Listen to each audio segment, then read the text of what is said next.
ਦੇ ਵਿੱਚ ਦੋ ਰਾਜ ਸਭਾ ਸੀਟਾਂ ਦੇ ਲਈ VOTING ਬੀਜੇਪੀ ਦੇ ਕ੍ਰਿਸ਼ਨ ਲਾਲ ਪੰਵਾਰ ਦੀ ਜਿੱਤ ਹੈ। ਦੂਜੀ ਸੀਟ ਤੇ ਕਾਂਗਰਸ ਦੇ ਅਜੇ ਮਾਕਨ ਅਤੇ ਆਜ਼ਾਦ ਉਮੀਦਵਾਰ ਕਾਰਤਿਕੇ ਸ਼ਰਮਾ ਦੇ ਵਿਚਾਲੇ ਜ਼ਬਰਦਸਤ ਟੱਕਰ। ਜਿੱਤ ਹਾਰ ਨੂੰ ਲੈ ਕੇ ਸਸਪੈਂਸ ਬਰਕਰਾਰ। ਟਰਾਂਸਪੋਰਟ ਮੰਤਰੀ ਲਾਲਜੀਤ ਭੁੱਲਰ ਦਾ ਤੇਜ਼ ਰਫ਼ਤਾਰ ਗੱਡੀ ਦੇ ਉੱਤੇ ਸਟੰਟ। ਸਨਰੂਫ ਦੇ ਵਿੱਚ ਬੈਠੇ ਨਜ਼ਰ ਆ ਰਹੇ ਨੇ ਟਰਾਂਸਪੋਰਟ ਮੰਤਰੀ ਭੁੱਲਰ। ਨਿਯਮਾਂ ਦੀਆਂ ਉੱਡੀਆਂ ਧੱਜੀਆਂ। ਨਿਊਜ਼ 18 ਤੇ ਮੰਤਰੀ ਦੀ ਸਫਾਈ। ਕਿਹਾ ਜੇ ਲੋਕਾਂ ਨੂੰ ਲੱਗਿਆ ਗਲਤ ਤਾਂ ਗਲਤੀ ਮੰਨਦਾ। 15 ਜੂਨ ਤੋਂ ਦਿੱਲੀ 에ਅਰਪੋਰਟ ਤੱਕ ਸਿੱਧੀਆਂ ਜਾਣਗੀਆਂ ਸਰਕਾਰੀ ਵੋਲਵੋ ਬੱਸਾਂ। ਮੁੱਖ ਮੰਤਰੀ ਮਾਨ ਨੇ ਕੀਤਾ ਐਲਾਨ। ਬੋਲੇ ਪ੍ਰਾਈਵੇਟ ਬੱਸਾਂ ਦੇ ਨਾਲੋਂ ਅੱਧੇ ਤੋਂ ਵੀ ਘੱਟ ਹੋਵੇਗਾ ਕਿਰਾਇਆ। ਸਾਧੂ ਸਿੰਘ ਧਰਮਸੋਤ ਦਾ 3 ਦਿਨ ਦਾ ਹੋਰ ਮਿਲਿਆ ਪੁਲਿਸ ਨੂੰ ਰਿਮਾਂਡ। ਧਰਮਸੋਤ ਬੋਲੇ ਠੇਕੇਦਾਰ ਨੂੰ ਬਚਾਉਣ ਦੀ ਕੋਸ਼ਿਸ਼ ਕਰ ਰਹੀ ਹੈ ਸਰਕਾਰ। ਦਰਖਤ ਕੱਟਣ ਦੇ ਬਦਲੇ ਰਿਸ਼ਵਤ ਲੈਣ ਦੇ ਲੱਗੇ ਨੇ ਧਰਮਸੋਤ ਤੇ ਇਲਜ਼ਾਮ। ਪਟਿਆਲਾ ਜੇਲ੍ਹ ਦੇ ਵਿੱਚ ਬੰਦ ਨਵਜੋਤ ਸਿੰਘ ਸਿੱਧੂ ਨੂੰ ਮਿਲੇ ਪ੍ਰਤਾਪ ਬਾਜਵਾ। ਕੱਲ੍ਹ ਸਿੱਧੂ ਨੂੰ PGI ਤੋਂ ਮਿਲੀ ਹੈ ਛੁੱਟੀ। ਰੋਡ ਰੇਜ ਕੇਸ ਦੇ ਵਿੱਚ ਸਿੱਧੂ ਕੱਟ ਰਹੇ ਨੇ 1 ਸਾਲ ਦੀ ਸਜ਼ਾ। ਪੁਲਿਸ ਦੀ ਪੁੱਛਗਿੱਛ ਦੇ ਵਿੱਚ ਕੇਕੜਾ ਦਾ ਵੱਡਾ ਖੁਲਾਸਾ। ਕਿਹਾ ਮੈਨੂੰ ਨਹੀਂ ਪਤਾ ਸੀ ਮੂਸੇਵਾਲਾ ਦਾ ਕਰਨਗੇ ਕਤਲ। ਮੈਨੂੰ ਕੁੱਟਮਾਰ ਬਾਰੇ ਹੀ ਸੀ ਦੱਸਿਆ। ਵਾਰਦਾਤ ਵਾਲੇ ਦਿਨ ਗੋਲਡੀ ਬਰਾੜ ਦੇ ਨਾਲ ਹੋਈ ਸੀ ਕੇਕੜੇ ਦੀ 13 ਵਾਰ ਗੱਲ।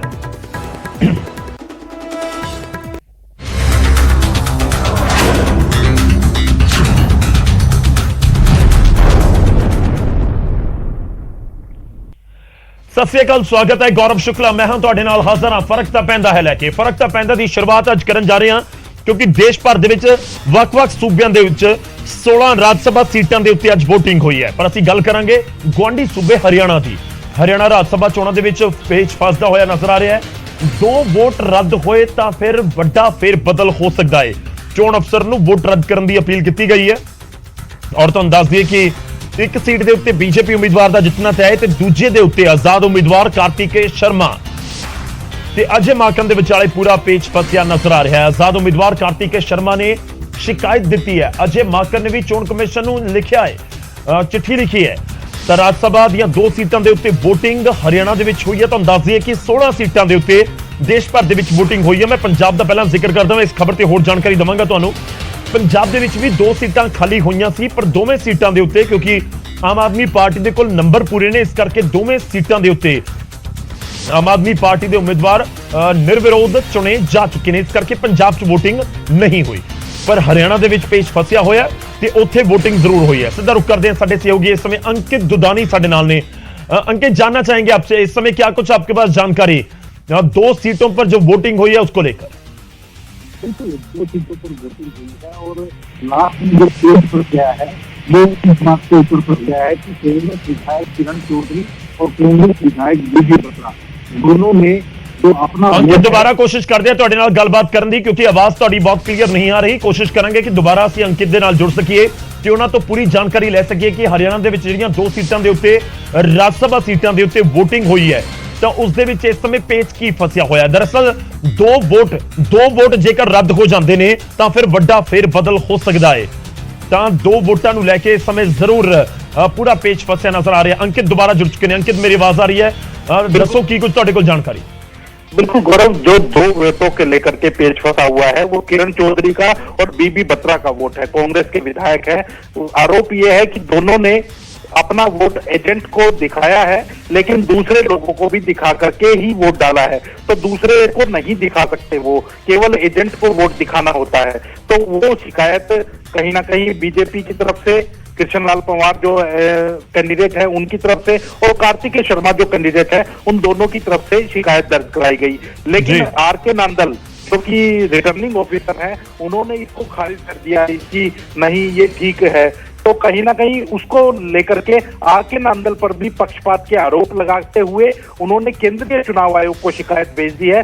दोनों ने, कृष्णलाल पंवार ने और कार्तिकेय शर्मा ने, और वहां शिकायत ही नहीं भेजी गई है। अब ही 5:30 बजे, अभी जब 5:30 बजेंगे तो बीजेपी का एक प्रतिनिधिमंडल दिल्ली से, उसमें गजेंद्र शेखावत होंगे, उसमें अर्जुन मेघवाल होंगे, उसमें नकवी होंगे और उसमें जितेंद्र सिंह होंगे। 4 मंत्रियों का प्रतिनिधिमंडल चुनाव आयोग से मिलने जा रहा है और मिलकर के शिकायत करेगा कि वहां चुनाव में गड़बड़ी हुई है और जो 2 विधायकों ने दूसरे को वोट दिखाया है उन वोटों को रद्द किया जाए। अब अगर केंद्रीय चुनाव आयोग दोनों वोटों को रद्द करता है या एक भी वोट को रद्द करता है, तब भी कार्तिकेय शर्मा के पक्ष में फैसला चला जाएगा और कार्तिकेय शर्मा जीत जाएंगे। और अगर इस बात को खारिज कर दिया जाता है और दोनों वोटों को वैलिड ठहरा दिया जाता है तो जो फैसला है वो अजय माकन के पक्ष में जाएगा। वहीं अजय माकन ने भी केंद्रीय चुनाव आयोग को शिकायत की है और उन्होंने कहा है कि ये केवल मामले को उलझाने की कोशिश है, वो हार उनको दिख रही है, इसीलिए उन्होंने केंद्रीय चुनाव आयोग को शिकायत की है। कब तक स्थिति साफ होने की उम्मीद है इन वोट्स की वैलिडेशन को लेकर, जो वैलिड है या नहीं? अब लंबा खिंचता हुआ दिख रहा है मामला। 5 बजे से काउंटिंग होनी थी, लेकिन 5:30 बजे जब प्रतिनिधि मंडल जा रहा है तो उसके बाद चुनाव आयोग उनकी बात सुनेगा, उसके बाद चेक करेगा, उसके बाद फैसला देगा और उसके बाद ही कहीं काउंटिंग हो पाएगी। तो कहीं ना कहीं देर रात तक फैसला होने की उम्मीद है। चलिए आप नजर बनाए रखिए, आपसे आगे भी अपडेट लेते रहेंगे। तो इस समय की बड़ी खबर तो दस रहे हैं, राज्यसभा ਦੀਆਂ 2 सीटां हरियाणा ਦੀਆਂ जिन्हां दे ਲਈ वोटिंग हुई है ਤੇ 2 ਜਿਹੜੇ ਇਸ VOTING ਦੇ ਦੌਰਾਨ 2 ਵਿਧਾਇਕਾਂ ਦੇ ਵੱਲੋਂ ਜਿਹੜੀ ਵੋਟ ਕੀਤੀ ਗਈ ਉਸ ਨੂੰ ਲੈ ਕੇ ਸਵਾਲ ਉੱਠ ਰਹੇ ਨੇ ਤੇ ਇਸ ਵਿਚਾਲੇ ਤੁਹਾਨੂੰ ਇਹ ਵੀ ਦੱਸ ਦਈਏ ਕਿ ਇਸ ਵੋਟ ਦੇ ਨਾਲ ਹੀ ਸਾਰਾ ਫਰਕ ਪਏਗਾ। ਜੇ ਇੱਕ ਵੋਟ ਵੀ ਰੱਦ ਹੁੰਦੀ ਹੈ ਤਾਂ ਫਿਰ ਮਾਮਲਾ ਕਾਰਤਿਕੇय ਸ਼ਰਮਾ ਦੇ ਪੱਖ ਦੇ ਵਿੱਚ ਜਾ ਸਕਦਾ ਹੈ। ਇਸ ਖਬਰ ਤੇ ਹੋਰ ਜਾਣਕਾਰੀ ਦੇ ਨਾਲ ਅੱਗੇ ਵੀ ਅਸੀਂ ਤੁਹਾਡੇ ਨਾਲ ਜੁੜਾਂਗੇ, ਪਰ ਇਸ ਸਭ ਦੇ ਵਿਚਾਲੇ ਇੱਕ ਹੋਰ ਵੱਡੀ ਖਬਰ ਹੈ। ਸਿੱਧੂ ਮੂਸੇਵਾਲਾ ਕਤਲ ਕੇਸ ਦੇ ਨਾਲ ਜੁੜੀ ਹੋਈ ਲਾਰੈਂਸ ਬਿਸ਼ਨੋਈ ਤੋਂ ਪੁੱਛਗਿੱਛ ਕਰੇਗੀ ਪੰਜਾਬ ਪੁਲਿਸ। ਜਲਦ ਦਿੱਲੀ ਜਾਏਗੀ SIT, ਜੋ SIT ਬਣਾਈ ਗਈ ਹੈ 7 ਮੈਂਬਰਾਂ ਦੀ ਤੇ ਉਸ SIT ਦੇ ਵੱਲੋਂ ਦਿੱਲੀ ਦਾ ਰੁਖ ਕੀਤਾ ਜਾਏਗਾ। ਮੂਸੇਵਾਲਾ ਕਤਲकांड ਦੇ ਵਿੱਚ SIT ਬਣਾਈ ਗਈ ਤੇ ਜਲਦ ਹੀ ਦਿੱਲੀ ਦੇ ਲਈ SIT ਰਵਾਨਾ ਹੋ ਸਕਦੀ ਹੈ। ਕਤਲकांड ਨੂੰ ਲੈ ਕੇ ਬਿਸ਼ਨੋਈ ਤੋਂ ਪੁੱਛਗਿੱਛ ਕਰੇਗੀ SIT। ਮੌਜੂਦਾ ਸਮੇਂ ਦੇ ਵਿੱਚ ਲਾਰੈਂਸ ਬਿਸ਼ਨੋਈ ਤੁਹਾਨੂੰ ਦੱਸ ਦਈਏ ਕਿ ਦਿਨ ਦੇ ਵਿੱਚ ਜਿਹੜੀ ਜਾਣਕਾਰੀ ਸਾਹਮਣੇ ਆਈ ਕਿ ਦਿੱਲੀ ਦੀ ਪਟਿਆਲਾ ਹਾਊਸ ਕੋਰਟ ਨੇ ਲਾਰੈਂਸ ਬਿਸ਼ਨੋਈ ਦਾ 4 ਦਿਨ ਦਾ ਰਿਮਾਂਡ ਦਿੱਲੀ ਦੇ ਸਪੈਸ਼ਲ ਸੈੱਲ ਨੂੰ ਦਿੱਤਾ ਹੈ, ਦਿੱਲੀ ਪੁਲਿਸ ਦੇ ਸਪੈਸ਼ਲ ਸੈੱਲ ਨੂੰ ਦਿੱਤਾ ਹੈ। ਤਾਂ ਸਪੈਸ਼ਲ ਸੈੱਲ ਦੇ ਕੋਲ ਇਸ ਸਮੇਂ ਲਾਰੈਂਸ ਬਿਸ਼ਨੋਈ ਹੈ। ਵੱਖ-ਵੱਖ ਮਾਮਲੇ ਨੂੰ ਲੈ ਕੇ ਸਪੈਸ਼ਲ ਸੈੱਲ ਲਾਰੈਂਸ ਬਿਸ਼ਨੋਈ ਤੋਂ ਪੁੱਛ ਪੜਤਾਲ ਕਰ ਰਿਹਾ ਤੇ ਇਸ ਵਿਚਾਲੇ ਹੁਣ ਪੰਜਾਬ ਪੁਲਿਸ ਦੀ ਟੀਮ ਜਿਹੜੀ SIT ਸਿੱਧੂ ਮੂਸੇਵਾਲਾ ਕਤਲकांड ਦੇ ਵਿੱਚ ਬਣਾਈ ਗਈ ਹੈ ਉਸ SIT ਦੇ ਵੱਲੋਂ ਦਿੱਲੀ ਜਾ ਕੇ ਪੁੱਛ ਪੜਤਾਲ ਕੀਤੀ ਜਾ ਸਕਦੀ ਹੈ ਲਾਰੈਂਸ ਬਿਸ਼ਨੋਈ ਤੋਂ। ਲਾਰੈਂਸ ਬਿਸ਼ਨੋਈ ਗੈਂਗ ਨੇ ਜ਼ਿੰਮੇਵਾਰੀ ਲਈ ਸੀ ਸਿੱਧੂ ਮੂਸੇਵਾਲਾ ਕਤਲ ਦੀ, ਤਾਂ ਲਾਰੈਂਸ ਬਿਸ਼ਨੋਈ ਤੋਂ ਪੁੱਛਗਿੱਛ ਕਰਕੇ ਇਸ ਪੂਰੇ ਮਾਮਲੇ ਦੇ ਵਿੱਚ ਹੋਰ ਰਾਜ਼ ਉਗਲਵਾਉਣ ਦੀ ਕੋਸ਼ਿਸ਼ SIT ਦਿੱਲੀ ਜਾ ਕੇ ਕਰਦੀ ਹੋਈ ਨਜ਼ਰ ਆ ਸਕਦੀ ਹੈ।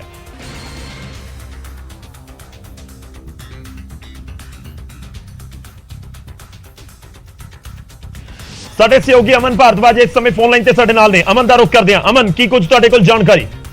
गौरव, देखो इस वेले की सब तो वड्डी जानकारी है SIT और मूसे वाले मामले नाल जुड़ी हुई कि SIT जिहड़ी है वो दिल्ली जाएगी जल्द और आज रात या कल रवाना हो सकती है। जो साडे सोर्सेस कह रहे हैं पुलिस दे कि जल्द तो जल्द आज रात चांसेस है कि SIT दिल्ली जाके लारेंस बिश्नोई नूं जिहड़ी है वो पुछगिछ कर सकती है।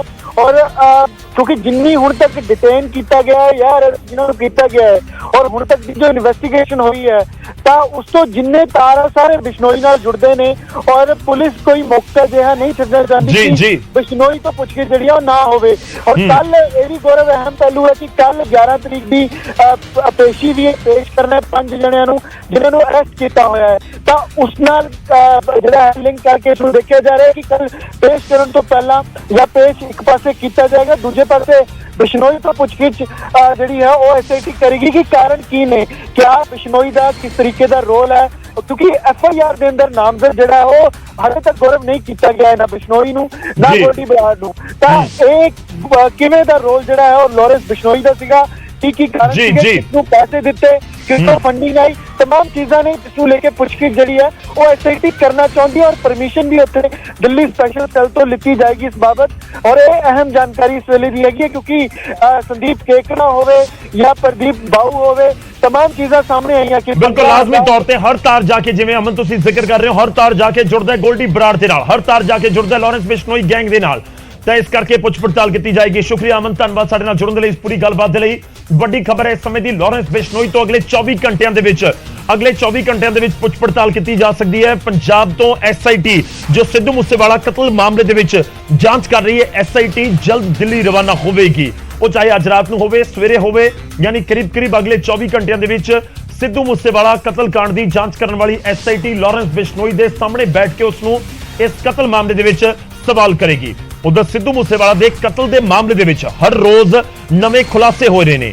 ਰੇਕੀ ਦੇ ਮੁਲਜ਼ਮ ਸੰਦੀਪ ਕੇਕੜਾ ਨੇ ਇੱਕ ਹੋਰ ਨਵਾਂ ਵੱਡਾ ਖੁਲਾਸਾ ਕੀਤਾ ਹੈ। ਕੇਕੜਾ ਨੇ ਪੁਲਿਸ ਪੁੱਛਗਿੱਛ ਦੇ ਵਿੱਚ ਖੁਲਾਸਾ ਕੀਤਾ ਕਿ ਉਸਨੇ ਕਤਲ ਵਾਲੇ ਦਿਨ 29 ਮਈ ਨੂੰ 15 ਵਾਰ ਗੋਲਡੀ ਬਰਾੜ ਦੇ ਨਾਲ ਫੋਨ ਦੇ ਉੱਤੇ ਗੱਲਬਾਤ ਕੀਤੀ ਅਤੇ ਉਸ ਨੂੰ ਇਸ ਗੱਲ ਦੀ ਜਾਣਕਾਰੀ ਵੀ ਨਹੀਂ ਸੀ ਕਿ ਸਿੱਧੂ ਮੂਸੇਵਾਲਾ ਦੇ ਨਾਲ ਹੋਣ ਵਾਲਾ ਕੀ ਹੈ। ਸੰਦੀਪ ਉਰਫ ਕੇਕੜਾ ਨੇ ਇਹ ਖੁਲਾਸਾ ਪਹਿਲਾਂ ਹੀ ਕਰ ਦਿੱਤਾ ਸੀ ਕਿ ਉਸਨੇ 15000 ਰੁਪਏ ਦੇ ਲਈ ਸਿੱਧੂ ਮੂਸੇਵਾਲਾ ਦੀ ਰੇਕੀ ਕੀਤੀ।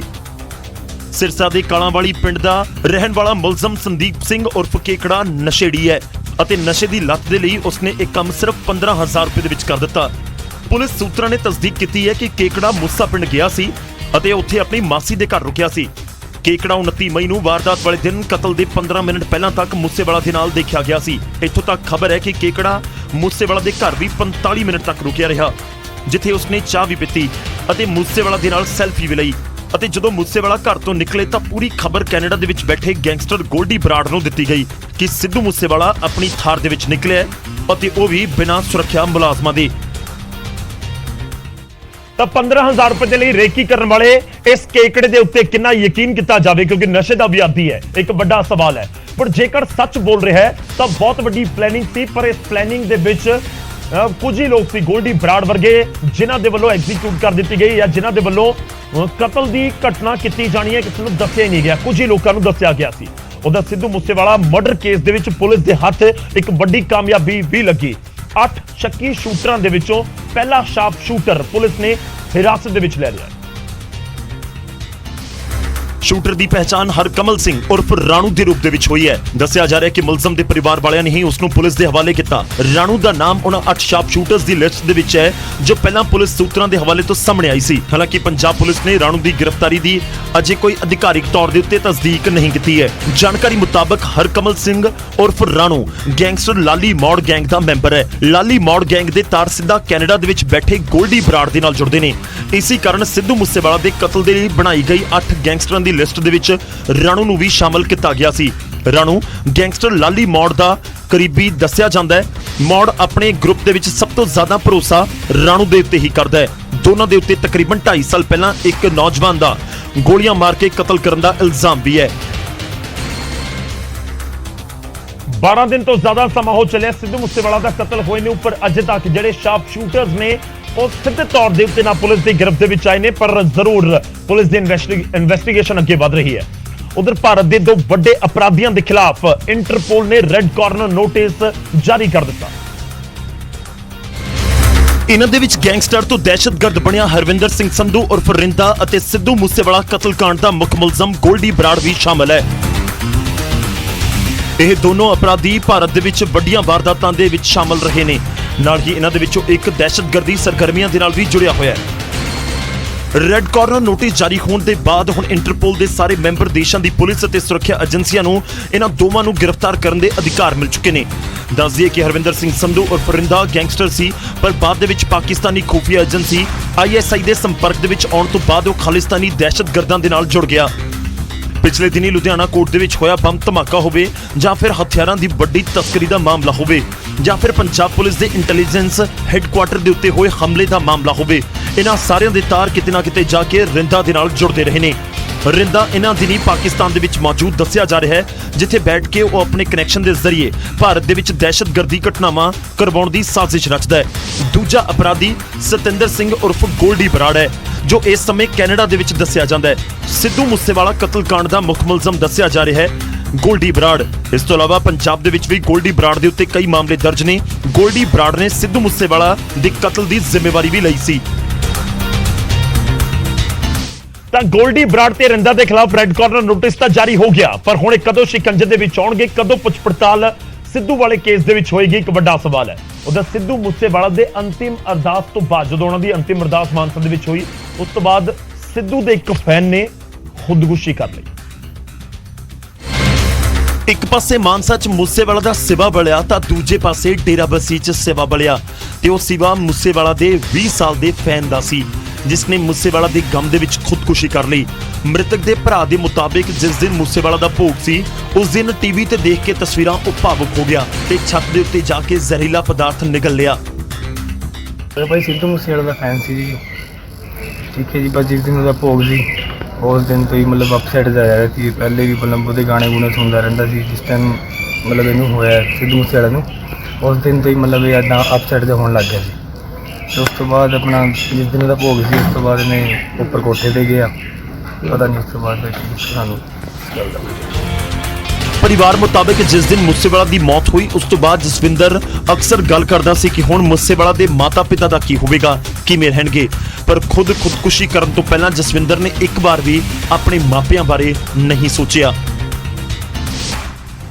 ਸਿੱਧੂ ਮੂਸੇਵਾਲਾ ਦੇ ਜਾਣ ਦੇ ਨਾਲ ਉਹਨਾਂ ਦੇ ਸਮਰਥਕਾਂ ਨੂੰ ਇੱਕ ਵੱਡਾ ਝਟਕਾ ਜ਼ਰੂਰ ਲੱਗਿਆ ਹੈ, ਪਰ ਸਿੱਧੂ ਮੂਸੇਵਾਲਾ ਨੂੰ ਸ਼ਰਧਾਂਜਲੀ ਖੁਦਕੁਸ਼ੀ ਕਰਕੇ ਨਹੀਂ ਬਲਕਿ ਜੋ ਜਜ਼ਬਾ ਉਹਨਾਂ ਦੇ ਵਿੱਚ ਸੀ ਉਸ ਜਜ਼ਬੇ ਨੂੰ ਆਪਣੇ ਅੰਦਰ ਜਗਾ ਕੇ ਦਿੱਤੀ ਜਾ ਸਕਦੀ ਹੈ। ਖੈਰ, ਜਦੋਂ ਇਸ ਤਰੀਕੇ ਨਾਲ ਕੋਈ ਫੈਨ ਕੋਈ ਸਮਰਥਕ ਭਾਵੁਕ ਹੋ ਜਾਏ ਤੇ ਅਜਿਹਾ ਖੌਫਨਾਕ ਕਦਮ ਚੁੱਕੇ ਫਿਰ ਫਰਕ ਤਾਂ ਪੈਂਦਾ ਹੈ। ਉਹਦਾ ਸੀਐਮ ਮਾਨ ਨੇ ਦਿੱਲੀ 에ਅਰਪੋਰਟ ਤੱਕ ਸਰਕਾਰੀ ਵੋਲਵੋ ਬੱਸਾਂ ਨੂੰ ਲੈ ਕੇ ਵੱਡਾ ਐਲਾਨ ਕੀਤਾ। ਹੁਣ ਸਰਕਾਰੀ ਵੋਲਵੋ ਬੱਸਾਂ ਸਿੱਧਾ ਦਿੱਲੀ 에ਅਰਪੋਰਟ ਤੱਕ ਜਾਣਗੀਆਂ, ਜਿਸ ਦੀ ਸ਼ੁਰੂਆਤ 15 ਜੂਨ ਤੋਂ ਹੋਣ ਜਾ ਰਹੀ ਹੈ। ਕਿ ਪੰਜਾਬ ਸਰਕਾਰ ਵੱਲੋਂ 15 ਜੂਨ ਨੂੰ ਪੰਜਾਬ ਤੋਂ ਦਿੱਲੀ ਹਵਾਈ ਅੱਡਾ ਤੇ ਦਿੱਲੀ ਹਵਾਈ ਅੱਡੇ ਤੋਂ ਪੰਜਾਬ ਲਈ ਵੋਲਵੋ ਬੱਸਾਂ ਸ਼ੁਰੂ ਹੋ ਰਹੀਆਂ ਨੇ।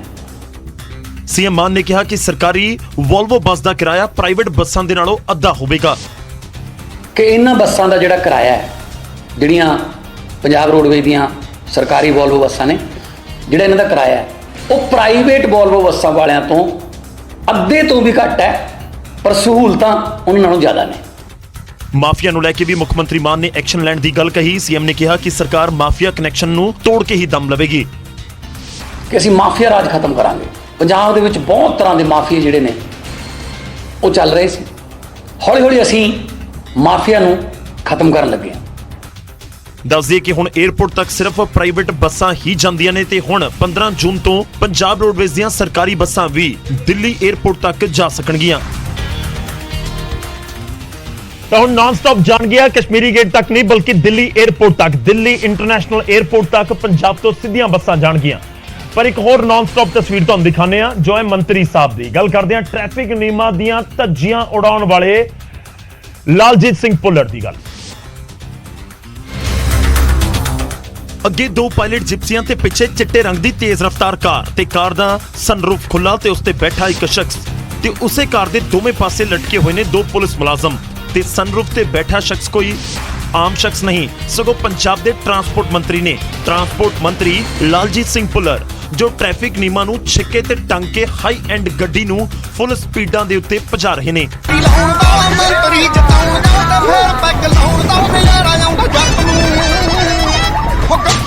ਮੰਤਰੀ ਜੀ ਆਪਣੀ ਜਾਨ ਤਾਂ ਜ਼ੋਖਮ ਦੇ ਵਿੱਚ ਪਾ ਹੀ ਰਹੇ ਨੇ, ਨਾਲ ਹੀ ਦੋ ਪੁਲਿਸ ਮੁਲਾਜ਼ਮਾਂ ਦੀ ਜਾਨ ਵੀ ਜ਼ੋਖਮ ਦੇ ਵਿੱਚ ਪਾ ਦਿੱਤੀ ਗਈ।